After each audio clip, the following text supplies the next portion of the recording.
Good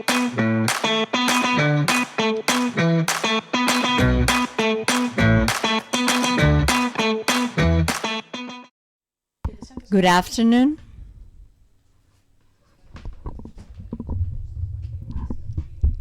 Greetings from the remote Tilos in the Dodecanese.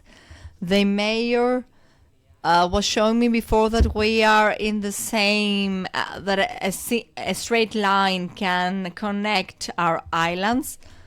We are the seventh, in terms of size, islands of the Dodecanese, but unfortunately, in terms of population, we're very, very small, very low population. It used to be worse. Thank God our school, which was about to close, remained open.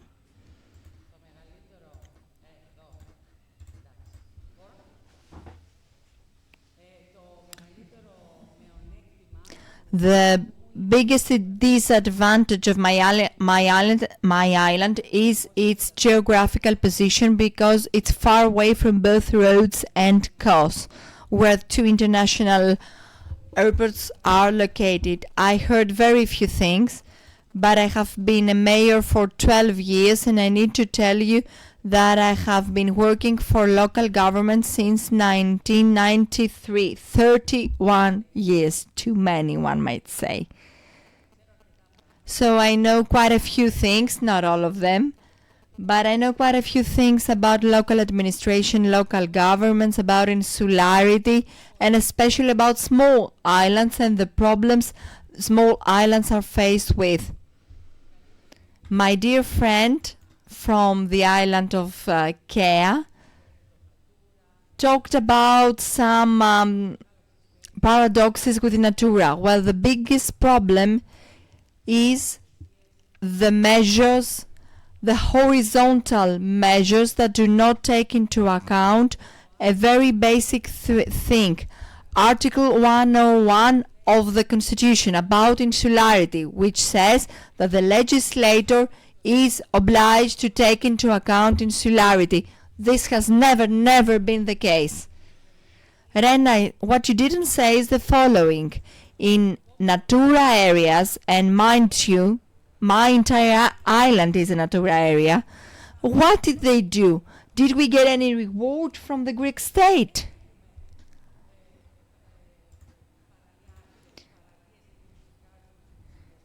We don't have beaches that are available through call for tenders. We don't like that.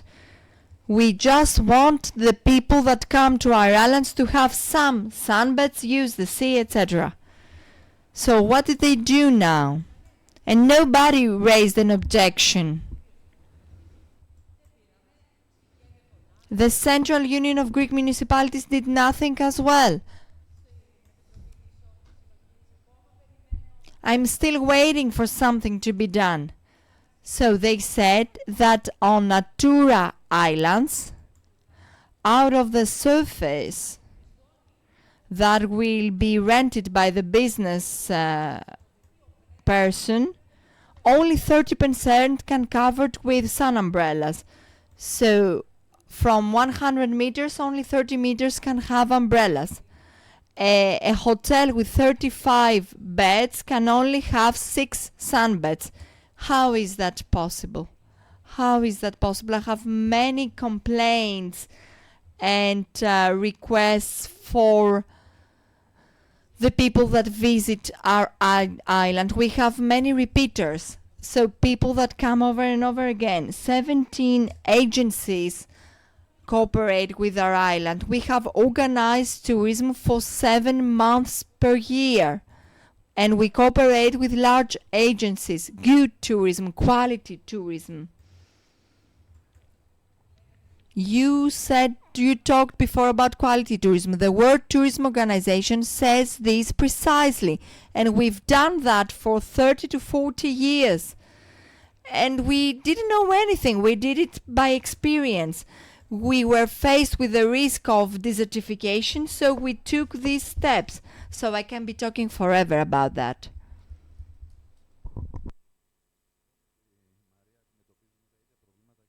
Me and Maria are facing the same problems. The entire island is a Natura area, and I myself very quickly understood that we rent out 500 square meters for sunbeds, and only 150 meters can be used.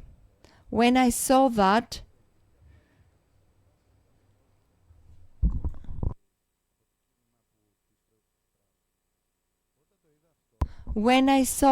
I understood that the umbrellas and sunbeds in Simos and Panagia that were using the 500 square meters were now required to use just 150. Please look at the economy as well. It's not only nature. So it means that their store will be reduced to 1/3 of it. And that's a huge problem.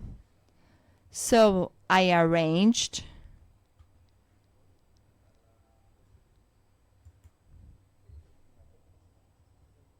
and I managed to meet in person the Minister of the Economy, Mr. Hatzidakis, and the Secretary General, Ms. Kolya.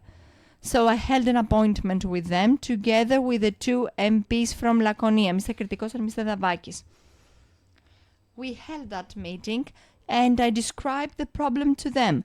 Unfortunately, the answer was no. And the saddest thing happened 2 days ago. This particular topic was brought up here in the Eco Week, the 30% of sunbeds. We had here with us the Secretary General of the Environment, Mr. Varelidis. Was it him? And he answered and said, there is no problem with that. You will increase the prices. I was really upset with that. Because the reason why I held the appointment was precisely in order to prevent this from happening. It was really a sad answer on their part. That's not the answer, increase prices. We live in very expensive times, and that's not a good answer to give. Anyway, we have the same problem. I went to the minister. I didn't receive any positive feedback. I do know that. We have an extra problem. You are blessed enough to have large beaches in terms of length and width. On our islands, the only beach where there are sunbeds and umbrellas is 2 kilometers long, a bit more, and the width, the widest part is 10 meters, and the average width is 3 to 4 meters. So out of these 2 kilometers, not only 8% is covered with umbrellas and sunbeds. We don't have that many businesses. Anyway, a huge debate can be held around these topics, and for 12 years since I took office, I have seen that, re-seen that, talked about it again and again, and I have been a mayor under different governments, and so I'm not interested in the political identity of myself or of the state. It's wrong for small municipalities to care about the political color, let's say, the political flair of the person who is in office. So we do need sustainability. We need sustainable tourism. We will turn into Faliraki.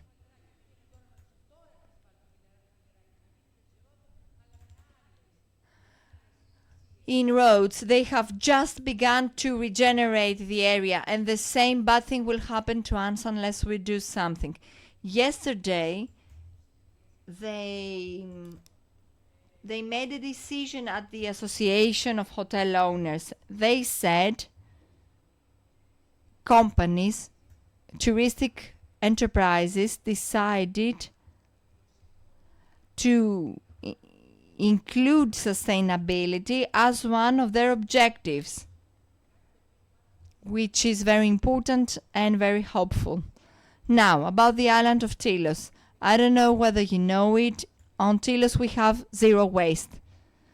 We are the first island worldwide with zero waste.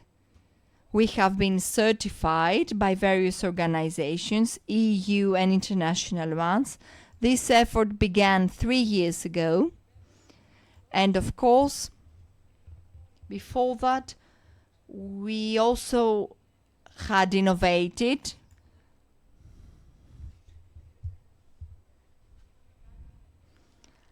We made our island autonomous in terms of energy using RES. I will now show you a presentation. I prepared the same presentation for a conference in Cyprus. We were invited by the Republic of Cyprus because the Republic of Cyprus is trying to make the area of Lyria greener.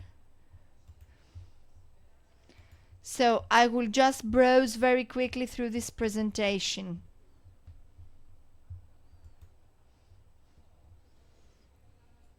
So this is the Tilos project. Tilos project is, we are the world's first hybrid energy self-sufficiency system on an island, and this is why we have received 4 European awards.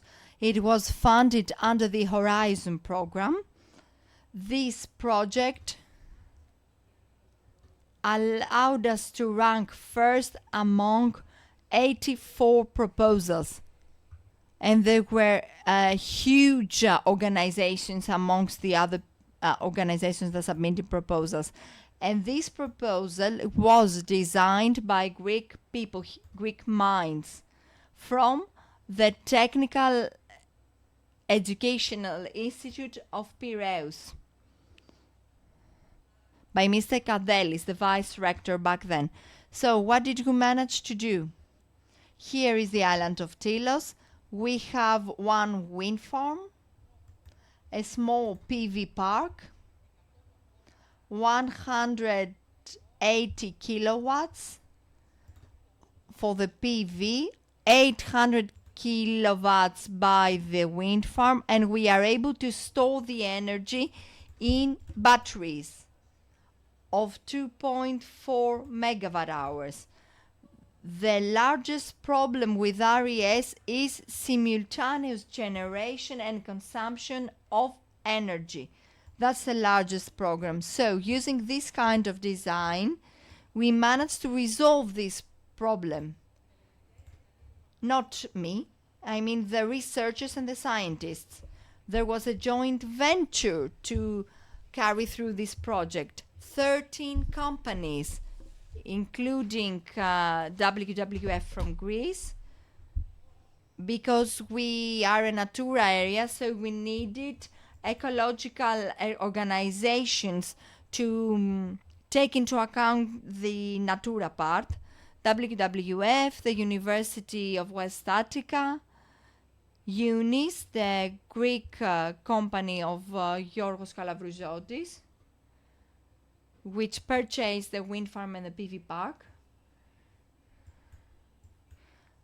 Batteries were procured by FIAM in Italy. 13 batteries from different EU countries.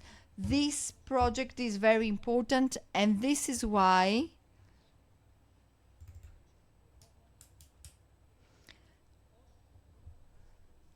we became the first green Mediterranean island since 2018. That's Tilos. And we have received 4 European awards. Not Greek ones, international ones. Here is our system. We have the microgrid and the smart system that allows me to check what happens in my home. I can turn on and off my air conditioning, the solar heater.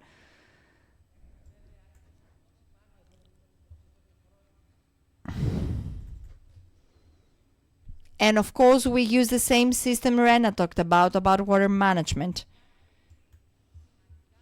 All these things are very important and help us in our everyday life. Here you can see the wind turbine and the PV park.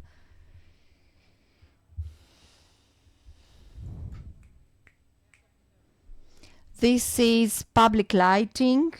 We've changed a large part of the public lighting on the streets using PV panels as well. Of course, we are engaged in electrical mobility, and we've done that many years ago. And as Haris Lucas said, the important thing is to be able to charge from a green source. We do need electric cars, but it's it should. The energy for the batteries of the cars should be from renewable energy resources, not from fossil fuels.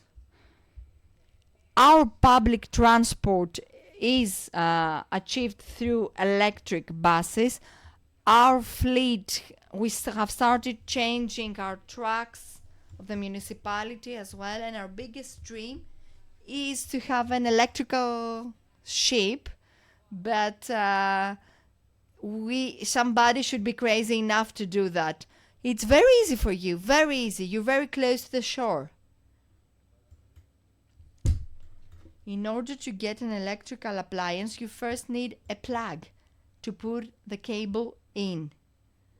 That's the main thing with vessels. First, we need to create the infrastructure and then ask for the electrical vessel.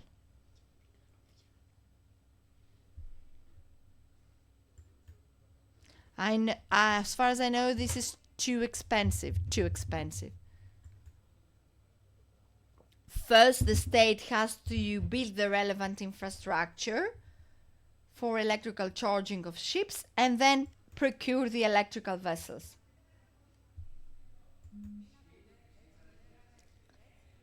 No, that's not the case. This is what they used to tell me about electrical buses as well. No, believe me, I've done that. Right now I have 4 electric chargers that provide energy free of charge.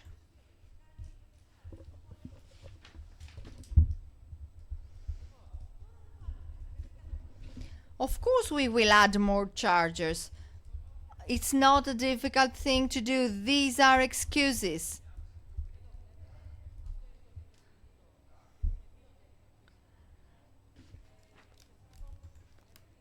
Our charging stations are free of charge, as we said. All our bus stops work through PV panels and they are self-charging. This is what I was telling Rena about water management. This allows you to measure the level of water from water drills.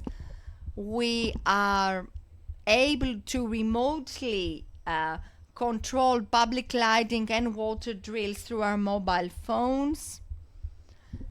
And here are our awards. I've already told you that we have received 4 awards. Moving on. And let's now talk about Go Zero Tilos. 3 years ago, my friend Thalasis Ponikranopoulos asked me, what would you think about turning your island into a zero waste island? I laughed. We started the effort 3 years ago and implementation as well, step by step. So here you will see how we planned for that. Everything we've done since day one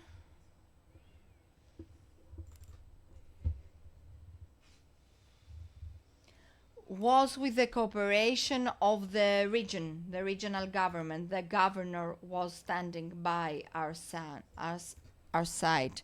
But we needed certification. We needed to get certifications from everything we've done. We managed to get the certification, and now there was a landfill.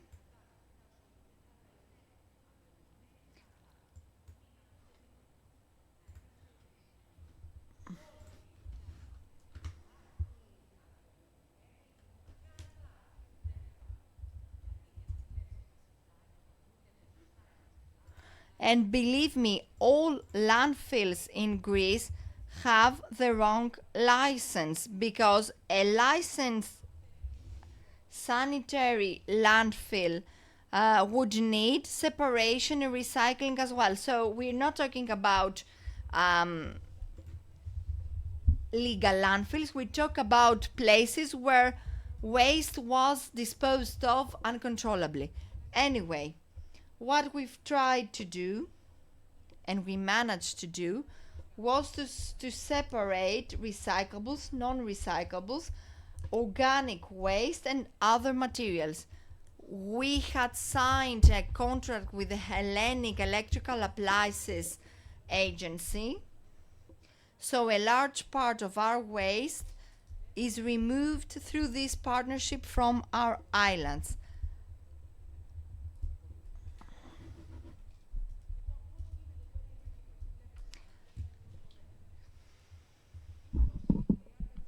So 20% less waste, 30% less plastic, 90% more recovered materials with no landfill and no public dustbins.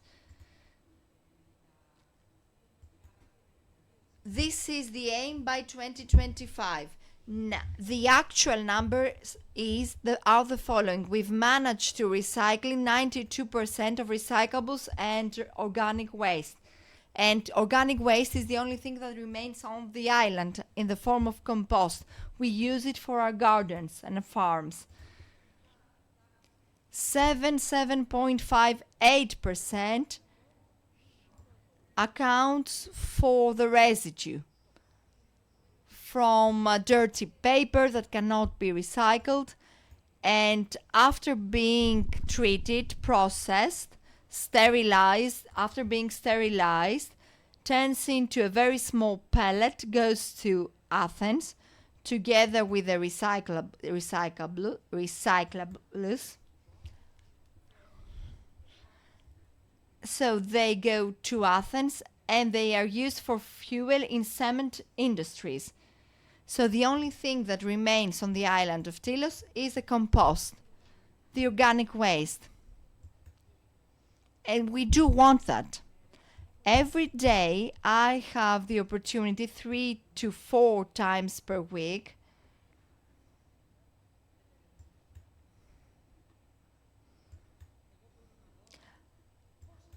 I can see how much waste I give to the waste bin, and I do know how many kilos of my waste are organic, recyclables, non-recyclables, etc. So since the beginning of the year, I have this overview in my mobile phone, and this is my household waste. I do know how many waste my household has generated, and we've done that in order to ultimately reduce waste and receive a 5th award by reducing waste.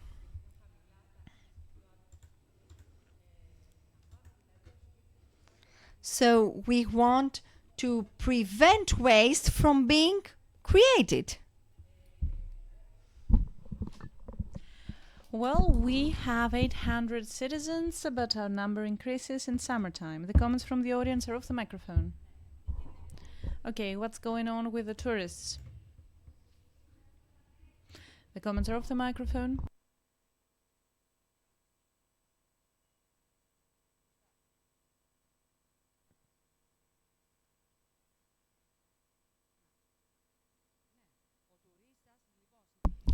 So, at Tilos, we don't have beans. Only a few have been installed in the playgrounds and on the coastline, in the big promenade where people go to walk. Now, people coming to Tilos, they see that it is a pristine island. There's no garbage, there are no beans. They know, they have also this information from the hotel owners. There are specific signs reading Zero Waste Island, so people go to the port and they get more information. All tourists receive a cloth bag that they hold on to, saying that if you have something on you, use that. And we see that people do use that. People have a conscience. Okay, we also have those who don't care. We also have those who react, and so on and so forth. For example, this is the first year we have been imposing fines, and this is not an easy thing to do. And the head of region says, well, Kamma, that's a small fine. You need to impose higher fines in order to prevent them. Well, that's not all good and well or easy.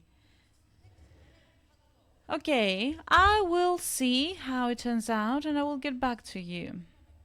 Now, like I said, waste has been collected door to door. Sorting happens at home because you don't have the households separating them in various streams. So we say all recyclables all together, all the plastic together, and so on and so forth. We have the relevant bags at home, all the dirty waste from the toilet, the kitchen in another bag, and all the organic waste at another place. That's all. Those of us who smoke also give away our cigarette butts. Those who have babies give the napkins, and the diapers. And once a week, and once a day at winter time and twice a day in summertime, they collect from the businesses and shops. You can see here the various certifications we have received by the competent authorities and organizations, and we're looking forward to the moment where we will no longer have plastic bags in our supermarkets, when we will stop drinking our coffee in plastic cups. In general, more things can be done. And we can also further reduce our waste. Well, you see, guys, all these things are feasible. It's all about having the will, being willing to do that. The best thing of all is when we go to the school and we see, even if nothing else would happen, the fact alone that we have reached out to the children is enough. When the program started, my grandson was 3 years old, and he had a broken plane, and once it was broken, he put that in the recycling bin. Those are the citizens that we want to have. Those are the citizens we need to hold on to. That's the biggest profit for my island. The fully aware and conscientious people who realize and endorse environmental protection. And another message that we need to convey, which is very important, and I keep repeating that, is the fact that the water problem can be solved, but it's up to us, because the water resources is something that needs to be protected. And we need to reach out to the children. Okay, we are old enough, and let me tell you, we were stubborn in the past, we're stubborn today, we'll be stubborn tomorrow. We need to rely on the new generation. Thank you so much.